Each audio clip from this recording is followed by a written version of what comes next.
Call the April 2021 meeting of the Historic Properties Commission to order at 6:08 p.m.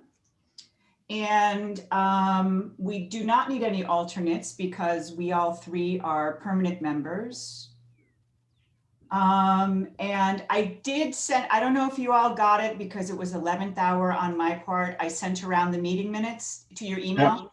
Yeah, I got them and read them. Okay, so are there any comments, additions, corrections? I thought they looked fine. Yeah, I did too. Yeah. So I move we adopt the minutes of the meeting of March 22nd, 2021. Okay. I second that. Okay, great. The one person that I was hopeful we were going to have a public comment from was in the wrong meeting, so she's left. So no public comment tonight.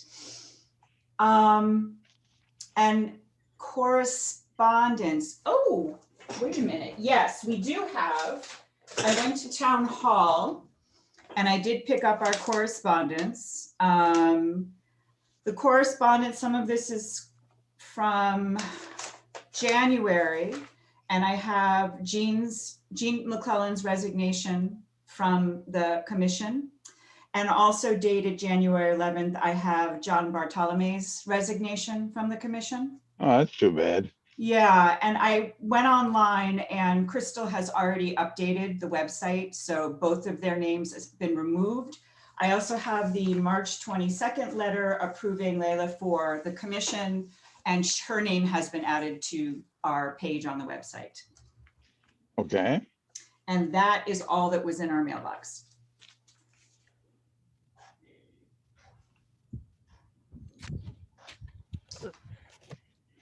And moving on to old business, which is going to sort of transition into new business eventually. At our last meeting, we had discussed developing a lecture series starting this fall, hosted by Historic Properties Commission. And it would be a series of invited speakers speaking on a topic relevant to Woodstock history, historic preservation, landscape preservation, anything along those lines. And part of our charge for this meeting was to think about several topics and speakers that would be useful and interesting to the public. I have come up with a few people, but I wanted to hear, let's exchange who we've thought of. You're on my list, Leila, to do present something about your work. Oh, okay, sure. Do we have any kind of an honorarium to, if we're inviting scholars from anywhere? We do have, I will have to check our budget. We do have an annual budget of about $400. So we can look into a small honorarium for speakers coming in. Some of the speakers that I'm considering are friends and former professors who I'll just feed when they get here. Nice. But anyone who is, I'm not that familiar with, we would certainly compensate for their time. Great. So did you have anyone, Leila, that you were thinking about? Well, I've just become so fascinated by the Native American history here. Mm-hmm. And the whole issue of, the need to acknowledge and, work against these narratives of erasure by just, so much has been left out of the record. So I actually have a colleague at Holy Cross. His name's Thomas Doughton. He actually he's a Nipmuc ancestry, and he's done a huge amount of work on this. And he, I think he'd be fascinating to get down and give a talk. And he's traced his family back to Woodstock and Webster and Dudley. Okay. And there's also Dr. Gould at Brown, but I bet she'd be hard to get. Dr. Ray Gould. I just discovered, you all may have known this, but she did a 2005 master's thesis on Fort Hill and the Wabbaquasit praying village, right here. Huh. So, but I bet it would be hard to get her. I can't even get her to answer an email. No, I'm friends with her. She's on my you are? list, actually. Yeah. Oh, great. Well, maybe you No, can get her. so I was thinking about reaching out to her. Yeah. She's fascinating because she was with ACHP. She's lived in DC for a while doing compliance work. Yeah. We had a meeting at the Society for Historical Archaeology a few Yeah. years ago that we were working together. So I can reach out to her and see if she would be interested. And she may be one of those people that I can just feed and, chat with. Yeah. Well, I'll at help you feed compensation. her. I mean, it would be so neat if she would even think about doing like a site walk to where Oh, she did some yeah. of her work. I mean, I read her thesis. I have a PDF of it. I can send it to you if you haven't read it, or you, Tom, too, if you're interested. But No, that would be interesting. um, When we did a tour a few years ago, I think that Gene McClellan was on it, and we were looking at Indian sites. And we drove by the sort of the upper part of Fort Hill, and she said that it was now owned in private ownership, and they were going to try to develop it. yeah. I don't know if that I don't know what's happened over there at all. Well, I mean, in the back of my mind, I would love to bring some attention to it because, it's probably an like a gold mine of, I don't know what the right word is, but it's would be pretty fantastic to do some excavation work there before it's turned into housing lots. Yeah, I think it's this kind of off topic, but we can chat about it with Ray. Those types of sites tend to be very ephemeral, very, I see. very difficult to find. Metal detection survey is a great way to get Kevin McBride's been doing a lot of that stuff with the Pequot War sites, and he's found a lot of 17th century metal material associated with the sort of advances and retreats using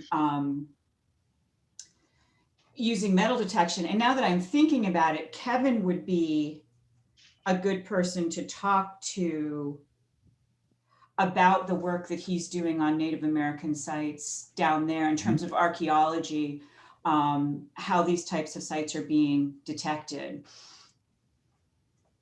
The people over at the Thompson Historical Society are much more interested in Indian sites and Indian lithics than I am, but have been doing a lot of work on along that line. Joe Yarmartino is a good speaker. Mm-hmm. It might be interesting to get him to come over and talk to us about what they've been doing and what they've found out. Right. I think I'll have to dig a little bit more on this. Is it the Muddy Brook site? Basto, one of the sites that Basto dug a million years ago in South Woodstock. Very, very rich pre-contact site, because I think there's a lot of interest, excuse me, while my dogs bark. Tom, are you a historian or? Well, I used to work as an art conservator in the Smithsonian for the Freer Gallery and then the Freer and Sackler Gallery. Really? I'm connected with the Sacklers. Do you know Louise Court? Oh yeah, sure. She's a dear friend of mine. Oh, very nice. Yeah. And she was my mentor. I have a whole background in Japan. So anyway, sorry, Kristen, we just got talking. We'll get off on another topic. This is why it'll be nice when we can actually meet in person again and chat. It'd be nice to just have dinner or something. Yeah. But it would be interesting too to look a little more closely about the pre-contact history of Woodstock, because there's a real focus on contact period because of Elliott and everything else that went on here. But there are you're talking about Basto and his right. excavations. Yeah. a lot of that, I mean, I think a lot of that stuff is preserved in the Historical Society. UConn has some of that stuff as well. Yeah. Yeah. I remember walking around in those, calling it a curation facility is exceedingly generous, but at the time before they moved it out, a lot of the Basto collections were there. Mhm. But that reminds me, Tom, the other thing as part of this, actually, I'll bring it up, the Historical Society, I want to touch on that after we finish talking about lecture topics. I think Myron should give a talk about something. I don't know what, I'm sure he will. So maybe, I have him, Myron question mark something Woodstock, because he knows more about this town from sort of a history and architectural history perspective than a lot of people. And he's a good speaker. So he might be a good person to sort of kick off the lecture series with. What about Nick Bellantoni? Nick, yeah, Nick is wonderful. I saw Nick recently, and when he finishes his talks, I always feel like he should say, "Thank you very much. I'll be here all week." He's like a Vegas star when he's up there. Yeah, we interviewed him for this movie we were doing on the narrow gauge engine number 9, and it was just great. And we used some of it in the final film too. He's just great. He is somehow, we talked about this, he's somehow involved in Fort Hill, right? He was out there and Yeah. had notes about that. Yeah. Well, and he's promised, he's in California now and he's getting back any day, or maybe he's back already, but he said in the beginning of May he would come out Okay, and do a site walk if you'd like to join. I would love to. I haven't seen him in a little while. So Tom, I'm doing all this research about a beaver pond here on Pulpit Rock Road, and it's Huh. led to a real interest in the Native American history and a real kind of awareness of how, it's such a rich history, and some of it is so dark too, and disturbing, and been so whitewashed over in so many ways. I mean, I had no idea some of the depth of things right here. Uh-huh. But anyway, that's our moment to look at these things. I think it could be really interesting to have, related speakers, almost like a theme, anyway, it's a great No, idea. I think that's a good idea. I mean, it might also sort of narrow down in a good way the types of speakers that we're looking for and keep people coming back. Yeah, because Yeah. one talk will lead to another talk that you want to hear. yeah. And I do think the Native American aspect of Woodstock is an excellent place to start, because Woodstock has always been so focused on the Anglo-American history, that it would be nice to sort of look at the Native American side. I mean, I look at it all the time because of what I do, but I know that most people don't really think a whole lot about that, other than thinking about them as prehistoric. Like they were here before us and now they're not. Well, that's why I'm happy to give a talk if it helps. It could be interesting because I'm one of those people who had no idea. So talking about sort of the journey of figuring it out could Yeah. It'd be interesting too. I mean, there's so many landscape features and words and landscape names throughout Woodstock that are drawn directly from the Algonquian for names for things. And even, Old Hall Road and Pulpit Rock are part of the King's Highway, which was originally a Native American trail, which is why they used it, because it was already there. So that could be another sort of if we find someone to speak on that could be interesting as well. Well, sorry, I don't mean to dominate. That's where I think, if I may, I think Tom Doughton could be really interesting because he knows a lot of the language.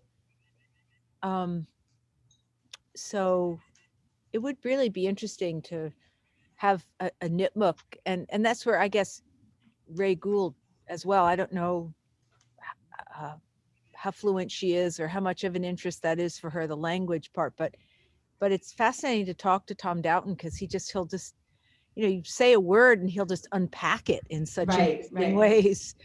So, but I probably would need to at least offer him some gas money or something and dinner. Right.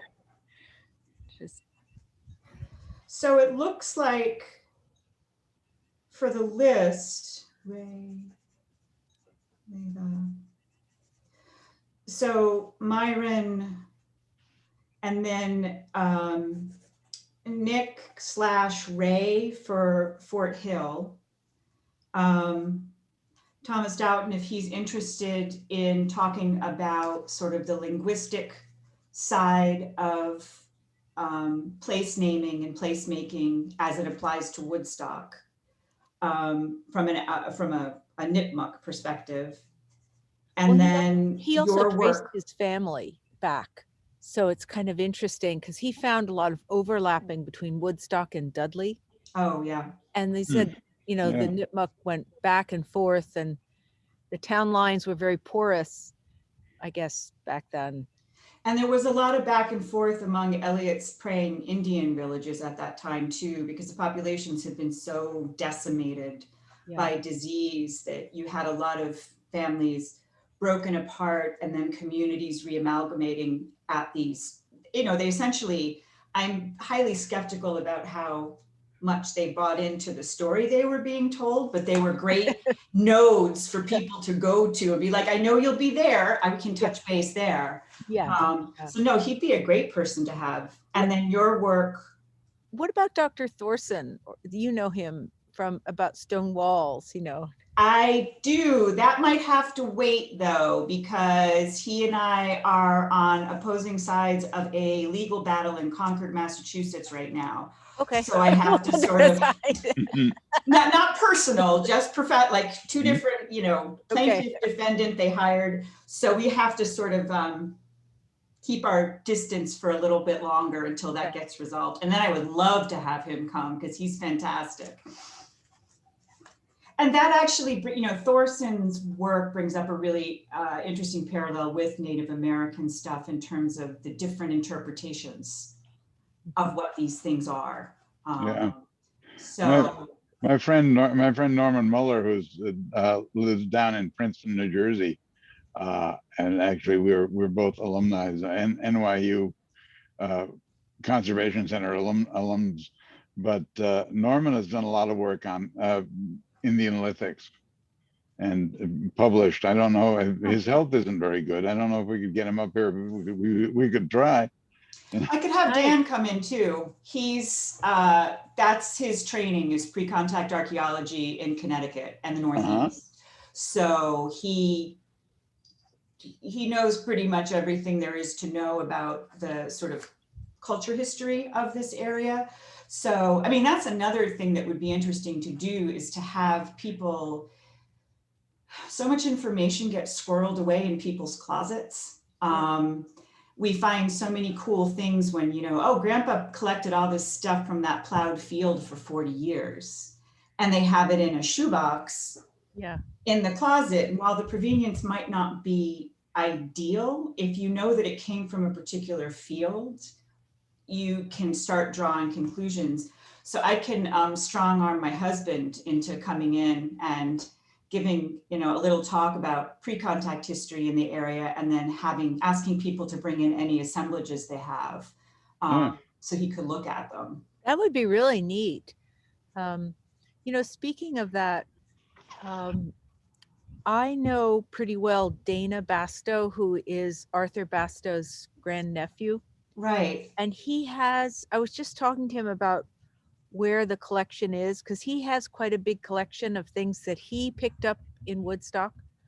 And his brother, I don't know where his brother is, but the problem is that he's got, I think, emphysema or some COPD. I don't think he could speak. I don't think his health is good enough, but he might be willing to sort of, if he just showed me this like shoebox full of arrowheads that are incredible that someone should look at. Yeah.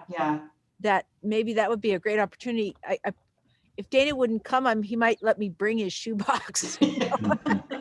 But he's been collecting stuff his whole life in Woodstock, and I actually want to go over with the tape recorder.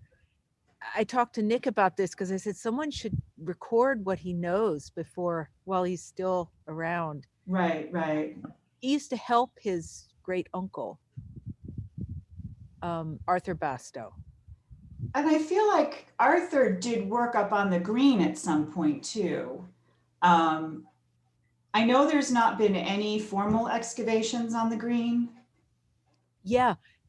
Dana knows about that. He said there are like Indian footprints there. He's afraid to tell anybody about them because he doesn't want them to be destroyed.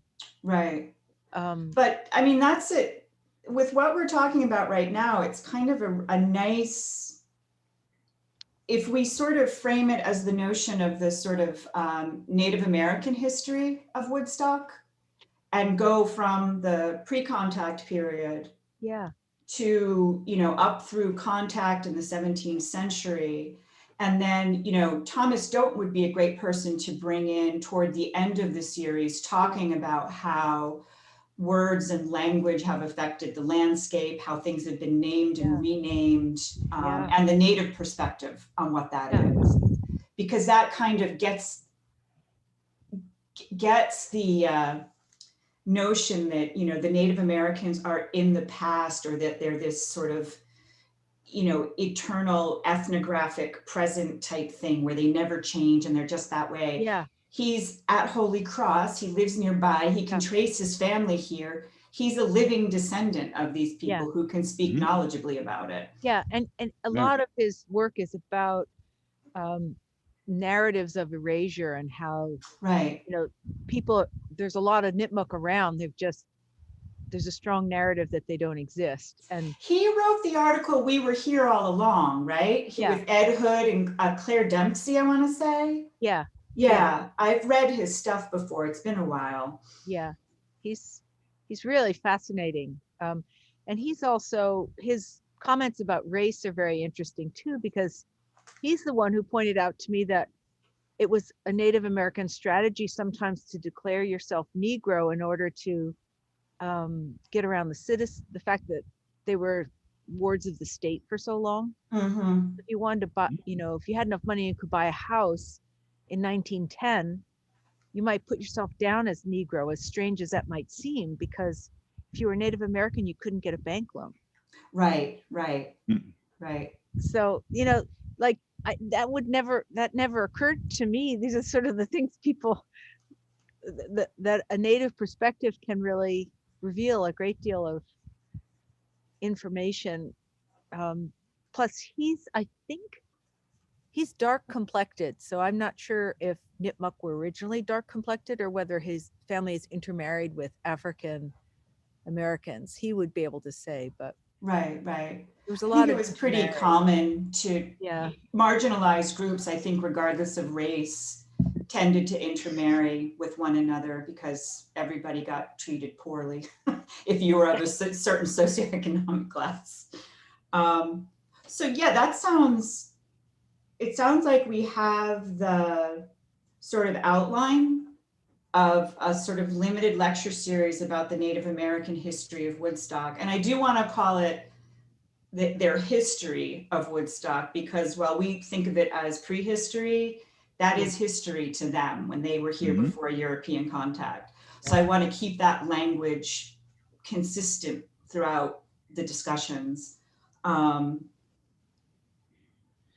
And I'll see if I can think. I think Ray would be a great person. Tom's would be great. You'll be great, Dan. I'll get him. So that gives us 4. Yeah. Well, Tom, you said there was maybe someone at the Thompson Historical Society that had done work. Maybe there's somebody locally who's done a lot of work. Yeah, my impression is that the people over at Thompson are very interested in Indian lithics. And in fact, there's a chamber that near the tri-state marker that they're trying to somehow incorporate into Trail Day, I think, and etc. So yes, I could ask I mean, Yeah, I think that's a good idea. What do they think the chamber is? Do you know? I don't, Hmm. I don't know what they think that they actually think. There are various ideas that uh, you know, smoking, you know, cha- chamber for smoking or ceremonies. We don't know. Just please don't tell me it's Norse or Phoenician or something like that. Absolutely. No. Oh, it I looks like hear that so many times. The Vikings were here. Like, no, they weren't. No, they really weren't. there's Hello, Myron. everyone. I'm sorry. I'm Hi. So we were just sort of wrapping up the conversation about the, can't hear lecture you, series. Kristen. you can't hear me? Can everyone else hear me? Yes. Can hear Hear you. you. Oh. All right, try now. Can you hear me now? Yes, I can. Okay. I had the volume down low. Yeah, we were just talking about the lecture series, proposed speakers for it. And we had come up with Ray Gould and Nick Bellantoni to discuss Fort Hill. Thomas Doughton, who Layla is friends with at Holy Cross, to talk about sort of the Nipmuc perspective on Woodstock history, as he's from this area, his family's from this area. Layla to do her work to present about the research she's doing with the Beaver Dam on Pulpit Rock. And then I also volunteered Dan to come in and talk about sort of the pre-contact history of Woodstock and see if we start with that and see if we can't get some people to take some of the stuff out of their closets that their grandfather collected and bring in so we can take a look at it. Mhm. So Okay. what names did you come up with? Well, there's also Ed Hood, who co-authored that article that was in Right. the Mary Quarterly on the Hatchet Pond settlements. Yeah. Right. And that takes us into the middle of the 19th century. Mm-hmm. Brings Where it up. is he? He lives in Hardwick, Mass, and he's a director of I forget the name of it, big land trust. He's an archaeologist. We were colleagues together at Old Sturbridge Village and other places after that. Did he used to be at the Opakam Land Trust? That's it. where he is. That's it. Oh, I know him. He's a really nice guy. He Yeah. really is. He is a very pleasant fellow. That would be fascinating. Yeah. So that would be, we'd be pretty heavy on archaeology, but that's okay. That can be a good theme. Yeah, it will take us, we discussed the idea of going from the pre-contact period, starting with Dan's presentation about the culture history of Northeastern Connecticut rather than, because it is more regional. And then moving forward into the 17th century. Actually, Lila, you would come next after that, I think, Well, temporally.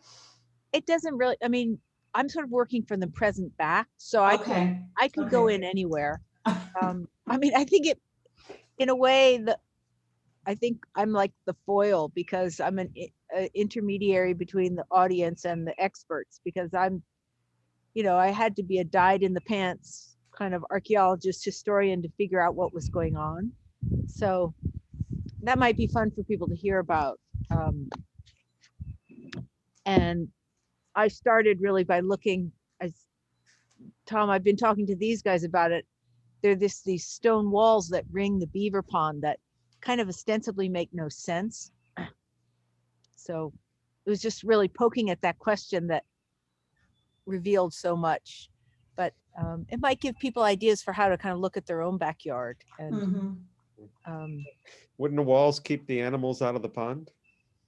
except why would you need to keep animals out of a pond? Like you'd want your cattle to drink in it, if anything, right? No.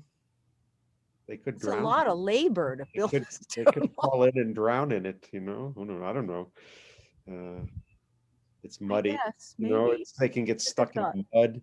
Uh, It's a thought. It's a working question. Maybe yeah. I mean, if those were productive fields along the edge of the pond, then they might want to keep animals out. yeah, Not necessarily keep them in, but keep them out. yeah. Well, when you see it sometime, you'll see that. Anyway, I don't want to sidetrack you, but it's at the bottom of a drumlin. So I don't think they were productive fields. Like it's pretty rocky, glacial escarpment, you know. So it's like a, anyway, it'd be fun to show it to you. I can't wait. Great. It's like a riddle. Why were the walls built there? And I was thinking I could give a talk on that house that was dismantled by this in South Woodstock, sort of its history and evolution, and you know, it was in a painting that was done by Chandler. You know, in the Mhm. overmantel, it's shown in the overmantel painting Mhm. Yeah. at the McClellan House. What was what was the name of that house? Do you know? I'd have to look it up. I don't remember. Okay. And that was where they took that down for the fairgrounds parking, right? Right. Hmm. Right. Okay, so we now have about 1, 2, 3, 4, 5, 6 potential speakers. What I will do is I will type up the list of those speakers with sort of the kind of topics that we had discussed that we thought they could address. And I will email it out to everyone. And then we can, once we've sort of agreed on the speaker list and sort of the organization, we can then talk about, we can each reach out to the people that we're most comfortable reaching out to and Mhm. letting them know we're trying to get this organized. What are your thoughts about, would it be like a weekend or, you know, like a symposium kind of thing? Or would it be, you know, a series of Thursdays or what's your thought about how to do it? And Well, I'm glad you mentioned that because I wanted to come back around about the now called the Woodstock History Center. And whether there's any Center for Woodstock History. Center for Woodstock History, whether there is any opportunity to partner with them in terms of using that space. Sure, I would think so. Because I know it's very hard to get in touch with anyone there. And I don't actually know what the space looks like in terms of hosting this kind of Yeah. function. My wife is pretty well in touch with people there. I mean, Okay, I can bring this up to her and see what she thinks. They may be changing presidents at the moment, okay. so we're not quite sure what's going to happen, and we're not sure. But I don't think that it's hard to get use of Palmer Hall, Okay. and I don't believe that they charge. Because I would prefer if we could to do something there rather than town hall, just because I think it sets a better tone doing it there. And also, I don't, if we're talking about doing something like people bringing in collections, it's not something we can do via Zoom. We have to, when everyone's through all the COVID stuff and Yeah. everyone's vaccinated, I think Yeah. it'll be a better situation to have people actually come in. It's better for conversation. Yeah, one of the problems with the Palmer Hall, although I think they have somewhat solved it, is that there are large windows so that it can be pretty light in the afternoon, depending on what time of year it is. You can be fairly Mhm. light, and it's hard to see projection. But but it's actually quite a nice space. Okay. So can you talk to your wife about that and see what her feelings are? Sure. Is that the And- Woodstock Historical Society? Yes, Okay, so it's been renamed the it's Center. been renamed. I see. And I think to your answer, I was thinking, Leila, something like, one lecture a month or every other month on a specific same time every month, so people can sort of keep Yeah. track of it. And doing it in a venue like that, and that these meetings would essentially be held to, well, address any crisis that might come up, but also to keep that train moving forward and keep everything organized. It sort of sounds like me that you might want to do a yearly, this year or whenever we do it could be Indian history of Woodstock. And then the next year could be, preservation or not of historic structures or something like that. And Right.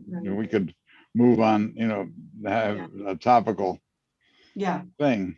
Yeah. Yeah. So anything more on this Are we thinking commencing this in the spring? spring? No, No, the fall. I was thinking we could push for something this fall. so into the fall and then renewing again in the spring and continue. Yeah, right. Because I would, summer's a bad time to try to get people to do anything like that. Oh, yeah. The fall, the summer will give us some time to, people, get people in touch with people and figure out what we want to do, and then commence it, say, September, October, and then go from there. And we could let the schools know as well. Oh, you know, yeah. It's a good idea. I mean, Pomfret School, Marianapolis, they may want to send some students to take part in it. Okay, so like I said, I'll put together, after this meeting, I'll put together a list of what Tom will have obviously the meeting notes, but I'll also just put together a list of the speakers, the contact, I'll try to dig out their contact information. I mean, most of us know who we need to get in touch with, and then the potential topics and the theme, and then we will go from there. We might want to even connect with some of the Walktoberfest, or the That's last a good idea. Fort might Hill do could be it. a Walktober thing. Yeah, I was thinking maybe that could be a talk outside, or a talk and then take a site walk would be really. The Yale Forest just finished up a series on the native use of the land. I heard about that. Yes, that's an audience that we could also tie in, and the last Green Valley Heritage Corridor folks and all of that. So Okay. there's a lot. We may need to do a Zoom for the first one. September. Oh, yeah. September still could be touchy. Yeah. Well, I think that's why we should start, get a list in line and start reaching out now. I mean, ideally, it would be great to go chronologically. But like I said, with something like Dan's presentation, where we're talking about people bringing in assemblages, pre-contact assemblages, you can't really do that through Zoom. He has to be able to physically handle the stuff to know what it is. So that might have to get shuffled later in the queue when people are, more comfortable coming out again.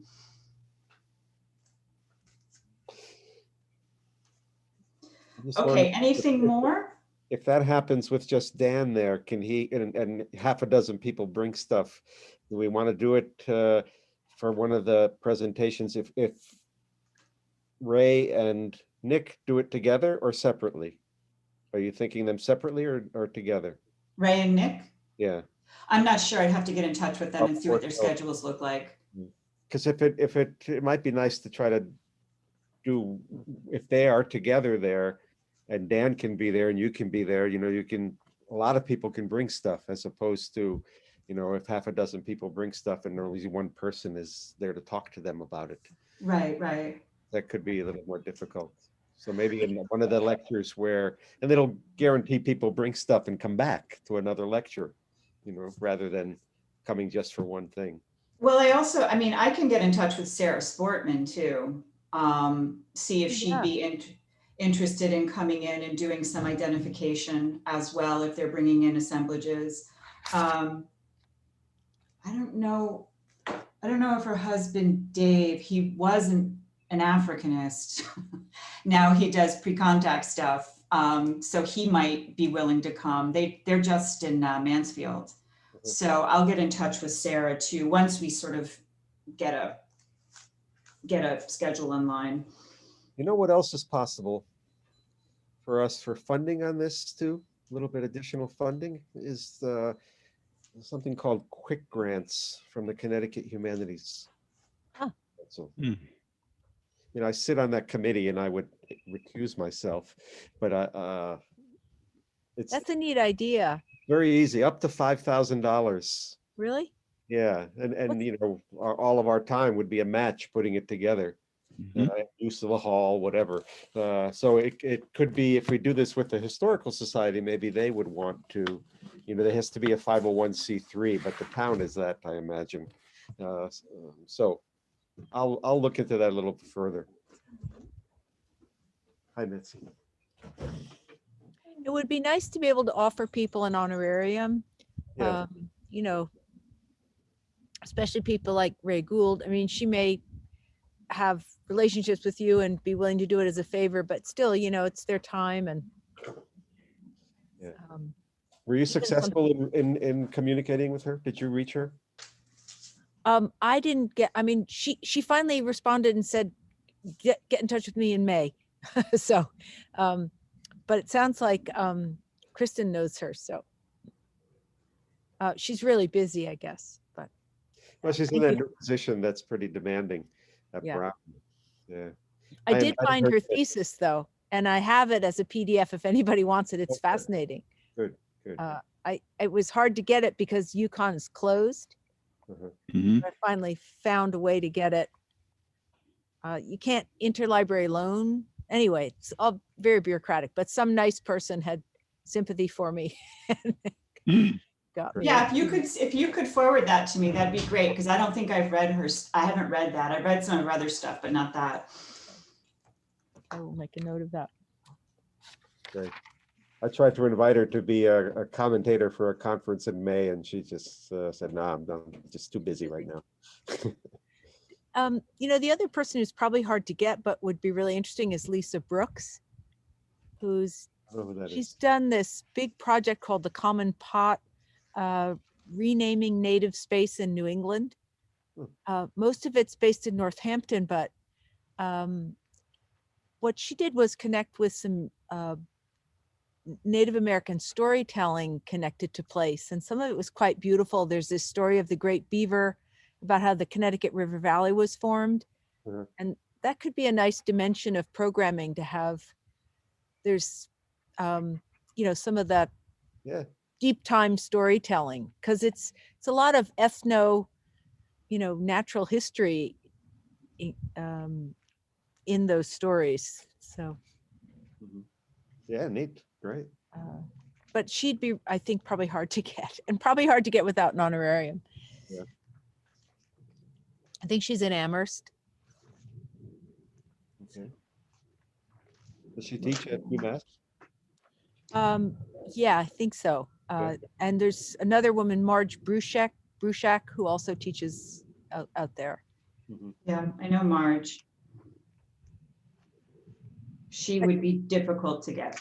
Yeah, just busy. Yes. Well, there's also a bit of a controversy about Abenaki. I didn't realize, but maybe we want to just stick with Nipmuc. Okay, so we're going to be kicked off pretty soon. So let's move on to new business. Anything new? I feel like we have a lot on our plate right now. Nothing new? Okay. So unless anybody has anything else, can I get a motion to adjourn? But just So moved. Oh, and And a second? I'll second that. Okay. And so we're done at 6:53.